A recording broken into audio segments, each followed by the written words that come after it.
A Copa do Mundo 2026 acabou, mas além da Espanha campeã e de Messi fazendo o torneio da sua vida, a gente teve vários outros momentos excelentes, como o Mbappé se tornando o maior artilheiro da história das Copas, um goleiro desconhecido que virou grande personagem da competição e um herói extremamente improvável. Vem com a gente para relembrar tudo o que de mais importante aconteceu na Copa do Mundo de 2026. E a gente já começa com o show de abertura da Copa, e eu não tô falando do show da Shakira, da Anitta nem nada, e nem do jogo de estreia entre México e África do Sul, e sim do show do árbitro brasileiro Wilton Pereira Sampaio, que já tinha virado meme na Copa anterior e acabou sendo o centro das atenções mais uma vez, decidindo expulsar 3 jogadores logo na partida de abertura. Acho que as 3 expulsões foram justificadas, mas mesmo assim o povo pegou no pé dele, não só por isso, mas também pelo inglês meio quebrado dele na hora de anunciar as decisões, que deixou mudar o da África do Sul entendendo absolutamente nada. O México venceu esse jogo e inclusive os mexicanos fizeram uma boa campanha na Copa, se tornando o primeiro país a sediar 3 mundiais diferentes, né? Teve Copa no México em 70 com o Pelé, teve Copa no México em 86 com o Maradona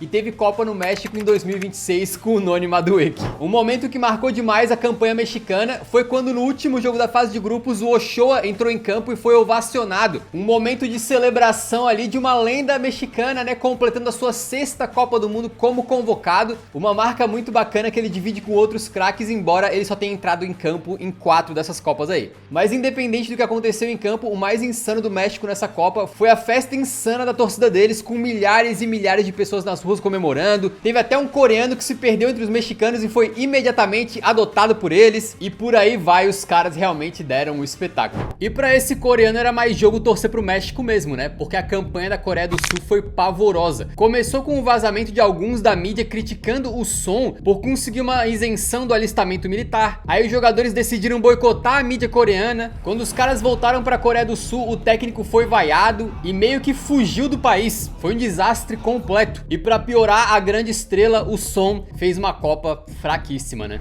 Já a sua estrela pode brilhar, porque se no futebol é essencial clubes e seleções estudarem o que está acontecendo para conseguirem criar estratégias ali e vencer, também é assim no mercado financeiro. É por isso que eu preciso contar para vocês sobre a Copa BTG Trader 2026. É uma competição de trading onde você pode participar gratuitamente e concorrer ao prêmio principal de R$1 milhão, podendo participar se você já tem experiência com investimentos, já mexeu ali no mercado de ações, ou se é um completo iniciante e tem interesse apenas em entender como é que funciona e por onde começar. O BTG Pactual criou essa competição de trading que funciona no ambiente virtual simulado, ou seja, você não precisa botar nenhum centavo seu no investimento de verdade para participar, e mesmo assim vai receber uma conta com fundos fictícios, assim como todos os outros que estão participando da Copa Trader, para você poder colocar os seus conhecimentos à prova sem colocar o seu próprio dinheiro em risco. Como é um ambiente virtual simulado sem dinheiro real, sem risco na prática, né?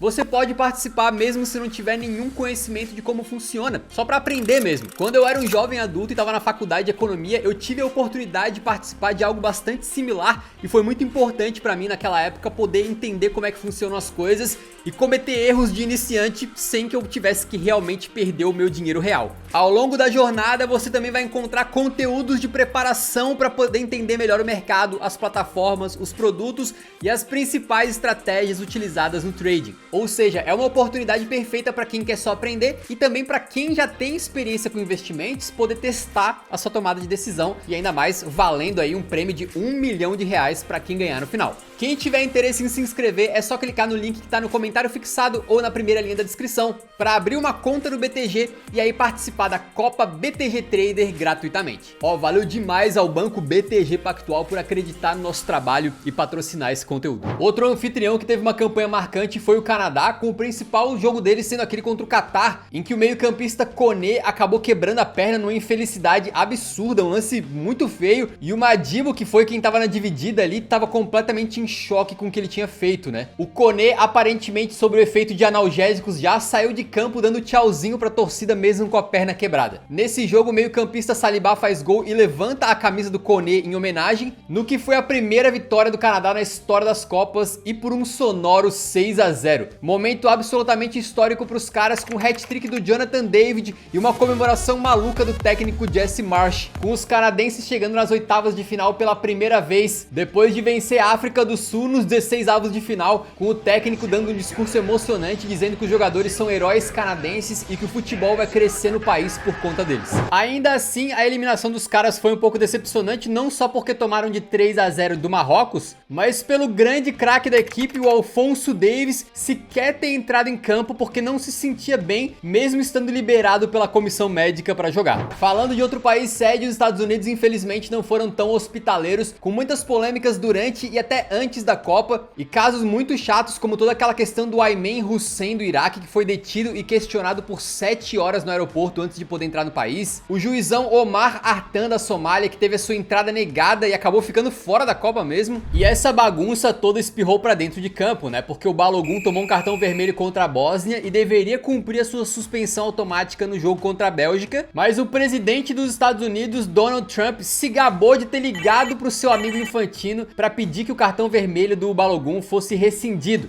Diz a FIFA que a decisão que eles tomaram seguiu o protocolo deles lá interno bem certinho, mas é impossível não achar que essa pressão aí do Trump funcionou, com a gente tendo depois um senador americano agradecendo o Trump por ter se livrado do cartão vermelho do Balogun. Um absurdo completo que deixou todo mundo contra a FIFA, uma zona, e o Balogun pôde jogar contra a Bélgica. Ou não, porque ele mal apareceu. Os belgas patrolaram os estadunidenses e eliminaram os anfitriões da Copa do Mundo. Depois da eliminação, o Balogun deixou entender que essa treta toda do Trump e do cartão vermelho dele foi mais prejudicial do que qualquer coisa para a seleção americana. Isso sem contar toda a treta com o Irã, país que inclusive tá em guerra com os Estados Unidos. A gente não sabia se eles iriam para a Copa ou não. Foram, mas com o fotógrafo do Irã barrado nos Estados Unidos, torcedores do Irã com ingressos revogados, membros da comissão técnica sem visto e eles precisando pegar um avião e sair do país correndo depois de cada partida. Um absurdo que fez jogadores como Taremi virem a público pedir tratamento igual, já que eles foram a única seleção entre as 48 sendo tratados dessa maneira. E o sofrimento do Irã não foi só fora de campo, mas também dentro dele, porque no último jogo deles na fase de grupos, o Khalilzadeh marcou no último minuto de jogo para classificar a seleção. Uma festa absurda. Ele tirou a camisa e comemorou com um óculos meme ali, só para no final das contas o gol ser corretamente anulado. Não bastasse esse sofrimento, mesmo assim o Irã ainda tinha chance de se classificar entre os melhores terceiros colocados, mas para isso tinha que esperar os próximos resultados. E aí eles sofreram de novo num dos melhores jogos da Copa. A Argélia jogava contra a Áustria e os dois times precisavam só de um empate para avançar. O jogo tava 2-2 e aí obviamente nenhum dos dois times estava querendo fazer nada para não se arriscar e ficar de fora. A Áustria felizona com o empate, deixando a Argélia trocar 110 passes em 5 minutos seguidos de posse de bola. Lembrando a fatídica desgraça de Rijon, quando na Copa de 82 a Áustria e a Alemanha Ocidental ficaram só trocando passes também para garantir um resultado que classificava elas e eliminava a Argélia. Só que depois de a Argélia ter 5 minutos de posse de bola, a bola chegou no Mahrez e ele fez o gol do 3-2 que ia eliminando a Áustria. Era o karma batendo fortíssimo na seleção austríaca, tá? E nesse curto momento, quem tava se classificando no lugar da Áustria era o Irã. Só que toda a festa dos iranianos assistindo na concentração foi por água abaixo, porque no minuto seguinte a Áustria conseguiu empatar de novo o jogo. Acabou 3-3 e assim a Argélia e a Áustria se classificaram com empate e o Irã foi eliminado num dos momentos mais dramáticos da Copa do Mundo, em que teve até argelino comemorando o gol da Áustria contra eles, porque com um empate eles passavam para pegar a Suíça e não para pegar a Espanha. Embora no fim das contas, Suíça ou Espanha não deu muito certo igual, né? E esse caos todo só foi possível por causa de uma das novidades dessa Copa do Mundo. Com 48 seleções, a gente tinha não só os 2 melhores de cada grupo passando, mas também os 8 melhores terceiros colocados, que se classificavam para os 16avos de final, uma fase de mata-mata a mais antes das oitavas. E essa não foi a única novidade, a gente também teve a introdução em todos os jogos da famosa pausa para hidratação, supostamente implementada por causa do calor absurdo que de fato está fazendo lá durante a Copa, mas que foi muito criticada por ser usada em todos os contextos, mesmo em jogo onde já teve alguma pausa por algum outro motivo, ou que a temperatura não estava tão extrema assim. Conforme a Copa foi progredindo, ficou muito claro que a pausa para hidratação, na verdade, é uma pausa para anúncios, para patrocinadores. De qualquer forma, essa pausa gerou uma mudança muito grande no futebol nessa Copa do Mundo, que ao invés de partidas com 2 tempos, a gente acabou vendo basicamente jogos com 4 quartos. com técnicos aproveitando essas pausas para hidratação para mexer no time e consertar as coisas. Outras regras envolveram a arbitragem e os nossos queridos amigos paraguaios resolveram ser cobaia das mudanças. No jogo contra os Estados Unidos, um lance inédito, com o juizão trocando um amarelo por falta que ele tinha dado pro Tim Rim dos Estados Unidos para um cartão amarelo por simulação pro Almiron do Paraguai, usando o pretexto do erro de identificação. E depois o mesmo Almiron foi punido no jogo contra a Turquia por tentar falar alguma coisa para um adversário com a mão na frente da boca, o que não pode mais e agora é punível com o cartão vermelho. Uma regra que surgiu depois daquele caso na Champions onde o Prestiani do Benfica ofendeu o Vinícius Júnior. E mesmo assim, ter um a mais em campo contra o Paraguai não foi suficiente para a Turquia, que perdeu esse jogo, também tinham perdido a estreia contra a Austrália e assim acabaram sendo uma das primeiras seleções eliminadas. Foram 62 finalizações turcas e 75% de posse de bola em média nesses dois primeiros jogos, sem conseguir um mísero golzinho. Uma geração turca super interessante, com craquinhos como o Arda Güler do Real Madrid e o Kenan Yıldız da Juventus, que caiu precocemente. Claramente uma zica tremenda aqui do Eurão, né, que elogiou os caras antes da hora e deu ruim. Curiosamente, a Turquia não foi a única decepção da Copa que acabou caindo para o Paraguai. Isso porque a Alemanha fez a sua estreia metendo 7-1 para cima de Curaçao. Aquele jogo fez todo mundo retomar o medo dos alemães, deu flashback de outro caso que a gente não quer lembrar muito, né? Mas ficou por aí. Eles foram jogando cada vez pior, sofreram para ganhar da Costa do Marfim, perderam do Equador no fechamento da fase de grupos e no jogo dos 16avos contra o Paraguai fizeram muito pouco e foram eliminados nos pênaltis. Histórico para os paraguaios, mas mais um vexame da Alemanha, que desde a conquista da Copa em 2014 acumulam 3 eliminações seguidas sem sequer chegar nas oitavas da Copa. São 3 Copas sem a Alemanha nas oitavas e sem a Itália sequer participando. É uma doideira completa, mas talvez a gente já tinha visto um sinal de que as coisas estavam erradas quando o Goretzka sem querer entrou no ônibus do Equador por engano. Você parece burro! Se nem o busão certo eles acertavam. E falando em recordes negativos, a gente tem que mencionar a Copa tenebrosa da Tunísia, que estreou tomando de 5-1 da Suécia e assim demitiu seu técnico depois de apenas um jogo. E aí eles contrataram de última hora o lendário Hervé Renard, que chegou para apagar o incêndio, mas não adiantou. O Jamie Lannister do futebol tomou 4-0 do Japão e a Tunísia foi eliminada com essas 2 goleadas. E falando de eliminações, a mais bizarra de todas foi sem dúvida o caos que aconteceu lá na seleção uruguaia. Começando com o fato do Muslera, um goleiro que sempre foi questionado por algumas falhas com a seleção do Uruguai, tá aposentado da seleção, não ser convocado desde 2022, só que aí nas vésperas da Copa, milagrosamente, o Bielsa desaposentou ele e trouxe o cara pra Copa. E não só isso, colocou o Muslera como titular. Com 40 anos de idade, ele falhou contra a Arábia Saudita, depois falhou contra Cabo Verde e aí falhou monumentalmente contra a Espanha num jogo decisivo para o Uruguai, num erro tão absurdo que ele foi até substituído no intervalo. Aparentemente, ele mesmo pediu para sair, mas essa eliminação precoce confirmou que os supostos problemas de vestiário que o Bielsa tinha com o elenco eram verdade, com parte do time se rebelando pelos métodos dele e tudo mais. O craque do time, Valverde, não estava jogando nada e saiu no segundo tempo dessa partida contra a Espanha. Mas não adiantou porque o Uruguai perdeu e foi eliminado na fase de grupos mesmo. Saindo do gramado depois da eliminação, o Bielsa deu um grito bizarro, completamente estressado e frustrado com a situação, enquanto os jogadores voltaram para casa em aviões separados mesmo. Foi um racha total, um completo desastre a Copa do Mundo do Uruguai. Subindo um pouquinho no mapa, vamos falar da Canarinho e depois tem mais sobre o Brasil aqui, tá? Mas vale mencionar o começo muito bom do Vinícius Júnior com a seleção nessa Copa. Ele foi o grande nome do time e marcou 4 gols em 3 jogos na fase de grupos, se tornando um dos poucos brasileiros a conseguir esse feito, junto de lendas como Jairzinho, Romário, Rivaldo e Ronaldo. O juizão ainda garfou um gol dele contra a Escócia, onde ele ganhou a frente do zagueiro normal, tomou um chute e mesmo assim teve gol anulado. Teve também um jogo suado do Brasil contra o Japão, né, com 1-0 dos japoneses, já dando aquele trauma na gente de uma eliminação precoce, mas o Casemiro se redimiu no segundo tempo com um gol e o Martinelli apareceu salvador no finalzinho para levar o Brasil para as oitavas, onde a gente seria eliminado para uma das sensações da Copa do Mundo, a Noruega. Foi um jogo muito triste porque tu consegue entender por que o Ancelotti tentou apostar no contra-ataque, mas ao mesmo tempo não deixa de ser um pouco vergonhoso o Brasil se apequenando, se defendendo e jogando só no contra a seleção norueguesa, que com todo respeito é uma boa seleção, mas não é nenhum bicho-papão. O Brasil teve chances, mas não conseguiu meter gol, né, com o Endrick perdendo aquela na cara, com o Bruno Guimarães perdendo um pênalti num dos lances mais comentados da Copa,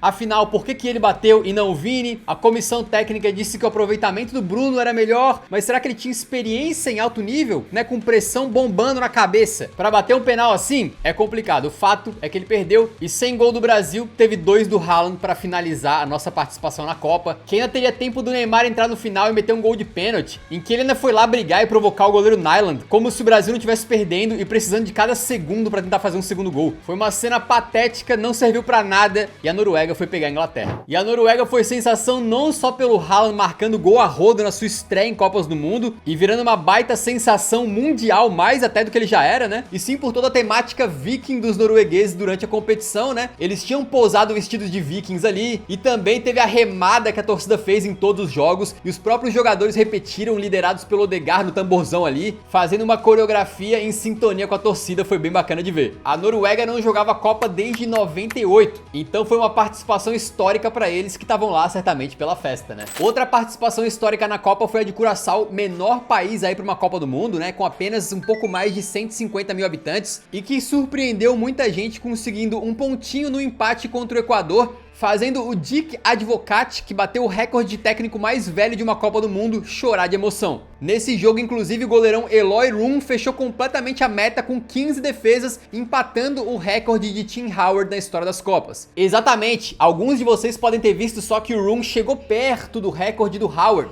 mas o Eurão aqui acabou fazendo toda uma investigação, entrando em contato com a FIFA e tudo, e descobrimos que ele empatou sim o recorde. E quando a gente postou sobre isso, acabamos ganhando o reconhecimento do próprio Eloy Room. Foi logo antes do jogo de Curaçao contra a Costa do Marfim. Então o cara tava se preparando para um jogo decisivo. Talvez estava com o celular ali no vestiário e achou um tempinho para repostar um post do Eurão. Um momento certamente muito marcante na nossa trajetória aqui. E falando de campanha histórica e goleiro carismático, não tem como não mencionar Cabo Verde e o goleirão Vozinha. Ele que ganhou uma fama absurda, mas não foi nem o primeiro, né? Porque antes mesmo da Copa começar, um influenciador argentino resolveu pegar o jogador menos seguido da Copa no Instagram, o lateral Tim Payne da Nova Zelândia, e fez o cara ganhar milhões de seguidores do dia pra noite. Infelizmente, durante a Copa, ele meio que não mostrou nada, né? Ao contrário do Vozinha, que fechou o gol contra a Espanha e transformou um jogo onde muitos esperavam uma goleada num 0 a 0, indo de um veterano desconhecido a um dos jogadores mais famosos da Copa. Terminou com quase 30 milhões de seguidores no Instagram, virou o goleiro mais seguido dessa rede aí, doideira, né? Um jogo defensivo tão bom dos Tubarões que o artilheiro Oyarzabal da Espanha passou os primeiros 30 minutos do jogo sem sequer tocar na bola, um recorde negativo histórico em Copas do Mundo.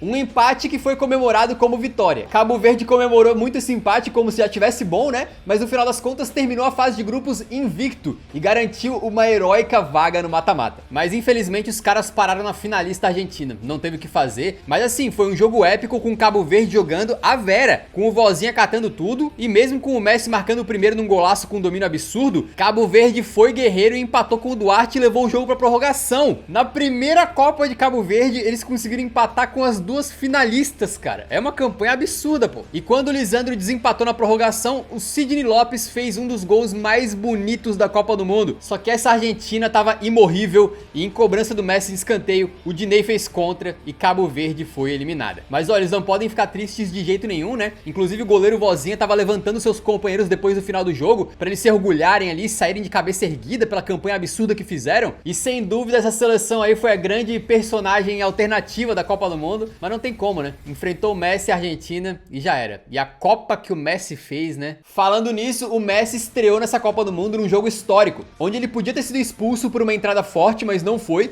Ficou em campo e acabou fazendo 3 gols para chegar no recorde de maior artilheiro da história das Copas, junto do Klose. Aí, claro, no jogo seguinte ele fez mais 2 gols para superar o Klose e se isolar como maior artilheiro da história das Copas. E no terceiro da fase de grupos fez mais um de falta, se tornando o primeiro jogador a marcar em 7 jogos seguidos de Copa, somando as participações em 2022 e 2026. O recorde do Klose foi estraçalhado pelo Messi e depois também pelo maluco do Mbappé, que desandou a meter gol na Copa do Mundo, tava doidinho por esse recorde e deixou o Klose comendo poeira também. Por falar em craque brilhando, o CR7 viu essa festa toda e não quis ficar pra trás. E aí fez 2 gols no segundo jogo de Portugal e se tornou o primeiro jogador a marcar em 6 Copas do Mundo diferentes, gritando "eu voltei" pra câmera no final. Além disso, tanto ele quanto o Messi se tornaram os únicos 2 jogadores na história a jogarem, entrando em campo mesmo, né, em 6 Copas do Mundo diferentes. Mas infelizmente para ele o recorde não adiantou muita coisa, já que um Portugal pouco inspirado sofreu para ganhar da Croácia,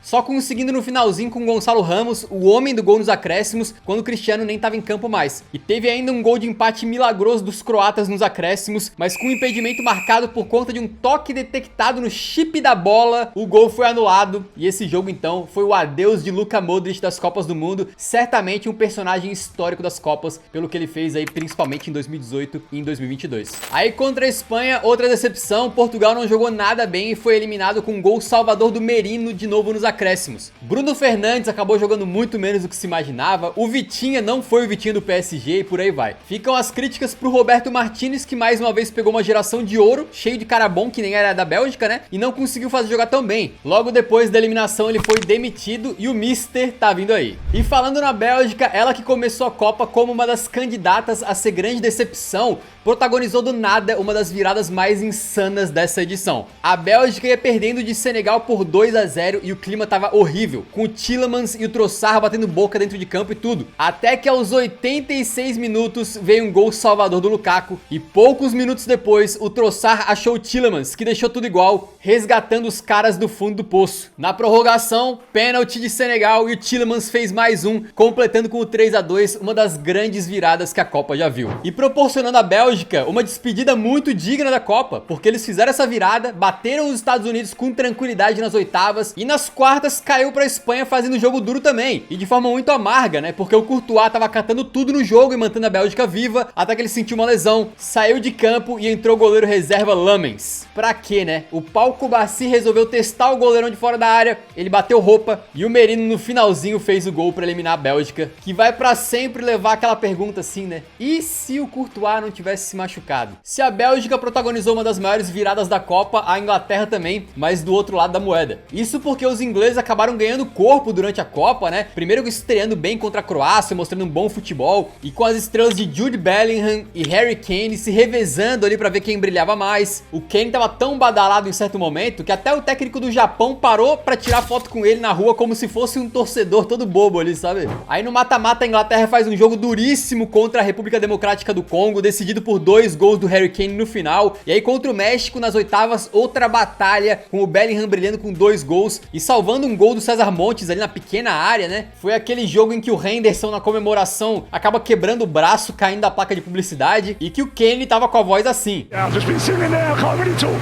Aí a Inglaterra pegou a Noruega, que tinha eliminado o Brasil, e dessa vez não deu pro Haaland, com o belly goal de novo iluminado, contando com uma falha do Nyland no segundo gol. O mesmo goleiro que contra o Brasil virou o Neuer no auge, contra a Inglaterra deu essa entregada aí. A Inglaterra chegou para enfrentar a Argentina nas semis confiante, com aquela arrogância inglesa, né? Com o ex-jogador Joe Cole dizendo que os ingleses iam botar o Messi para dormir, que iam acabar com ele, e que ele conseguia sentir nos seus ossos que a Inglaterra iria pra final. Pois bem, o que a gente viu foi mais uma exibição covarde sendo punida na Copa, com o time do Thomas Tuchel fazendo 1-0 com o Anthony Gordon e depois retrancando completamente, cada vez colocando mais defensores dentro de campo, recuando e deixando os argentinos jogar, com o Messi agora livre, tendo espaço na frente da área para criar chances, como na jogadinha de escanteio ensaiada em que ele passou pro Enzo Fernandes empatar com um golaço e comemorar provocando a torcida. Depois, já nos acréscimos, o Messi faz uma jogada de ponta e cruza de direita na cabeça do Lautaro Martinez, que mesmo com a Inglaterra tendo nada menos do que 6 defensores em campo, El Toro apareceu completamente livre dentro da área para virar mais um jogo para a Argentina e garantir os caras na segunda final consecutiva. Não foi dessa vez que a Inglaterra quebrou o jejum de 60 anos sem ganhar nada, e é mais uma baita geração arruinada por um treinador que na hora H não quis jogar bola e teve medo. E o Bellingham, que foi de protagonista para sumido nesse jogo contra a Argentina,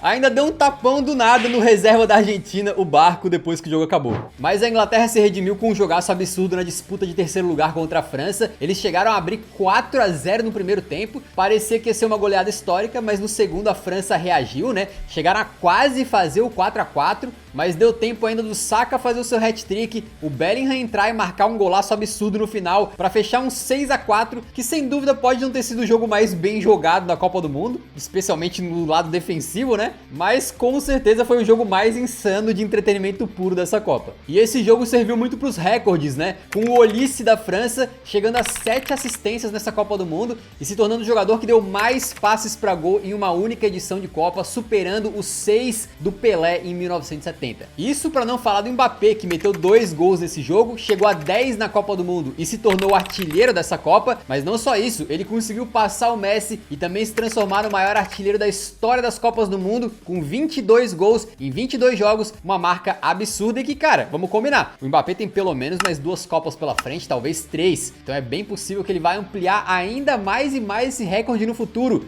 e para alguém conseguir ultrapassar ele daqui a algumas décadas, vai ter que remar muito. E falando em recordes, que campanha histórica fez a Argentina de Lionel Messi? As recuperações incríveis deles contra Cabo Verde e contra a Inglaterra não foram as únicas, isso porque nas oitavas contra o Egito a gente teve um dos jogos mais polêmicos dessa Copa, que gerou uma enxurrada de brasileiros e torcedores mundo afora, irritados com a arbitragem, né? Aí com razão ou não, dá pra discutir, mas o fato é que o jogo começou com o Egito abrindo o placar, depois o Messi perdendo mais um pênalti, o time do Salah ampliando 2 a 0 já no segundo tempo, só que aí o gol foi anulado por uma falta no início da jogada. Ainda assim o Egito de novo faz 2 a 0 e quando tudo parecia perdido e que a Argentina teria uma eliminação ali chocante, o espírito guerreiro desses caras falou mais alto. Primeiro o Cuti Romero diminuiu, depois o Messi na pura insistência deixou tudo igual. E nos acréscimos o Enzo fez de cabeça para mais uma virada espetacular e um momento absolutamente memorável que assim entra pra história das Copas, né, tranquilamente. Alguns jogadores do Egito e principalmente o técnico dos caras saiu tão indignado que ele afirmou sem papas na língua que o jogo foi roubado. E aí nas quartas contra a Suíça, a Argentina enfrentaria mais um momento de emoção e polêmica do mesmo jeito. Os hermanos abriram o placar no comecinho, mas a Suíça vai muito melhor na partida e empata no segundo tempo com o Ndoye, no momento bom dentro do jogo. Com a Argentina cansada,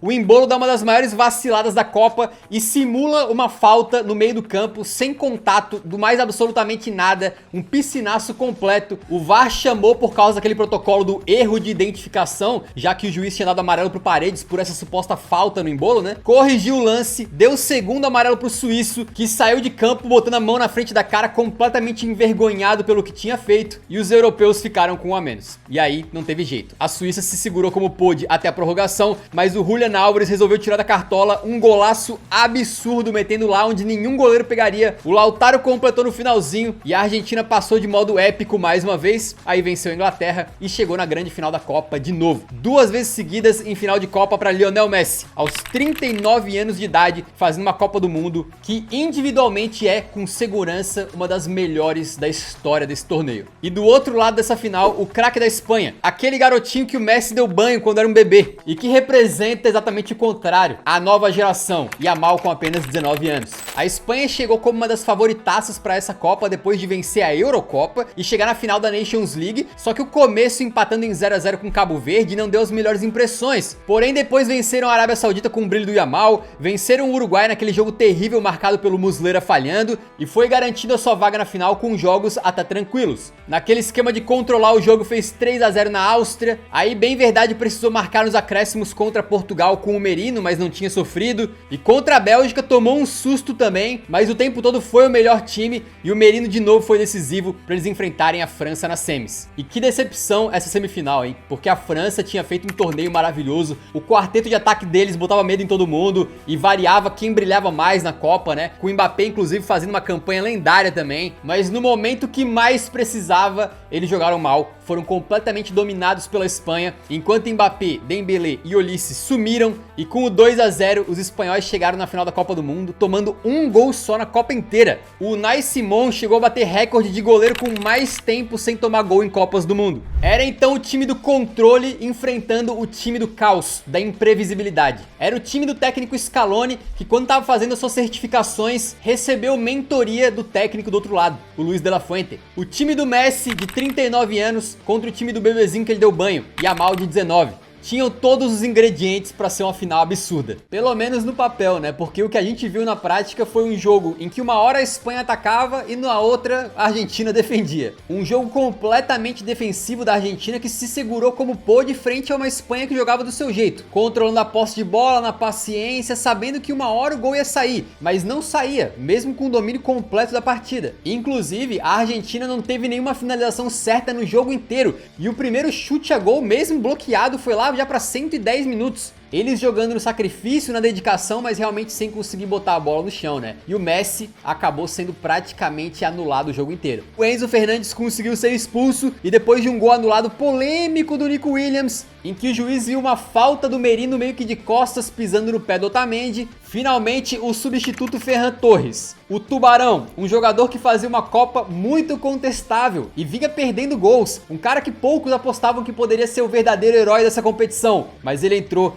e no momento que mais importava, mandou um canhotaço como se fosse canhoto, para fazer um belíssimo gol e selar a segunda Copa do Mundo espanhola. De uma Espanha que só tomou um gol nessa Copa inteira, de um time que tá há mais de 2 anos sem perder uma partida e que na base de um futebol bonito, de toque de bola, na pura essência do tic-tac, ganhou seu segundo título de Copa do Mundo, deixando claro: no século 21, o país do futebol é a Espanha. É tanta coisa legal que certamente alguns momentos ficaram de fora, né? Como o Mazraoui levantando 2, o funcionário do estádio ficando preso na bandeira, ou o atacante do Uruguai que abandonou o seu amigo com cãibra para tentar fazer um gol. Mas fiquem tranquilos que vai ter mais conteúdo sobre essa Copa, vai vir um vídeo aí especial sobre essa conquista da Espanha, beleza? Então podem aguardar e me cobrar depois. Enquanto isso, eu pergunto pra vocês se teve algum momento dessa Copa do Mundo que pra vocês entra na lista de maiores momentos da história de todas as Copas. Porque a gente fez um vídeo só sobre isso, inclusive com a participação do público. Se você não assistiu, tem aqui então preparadinho mais de 50 dos momentos mais marcantes de toda a história da Copa do Mundo. Vale muito a pena assistir.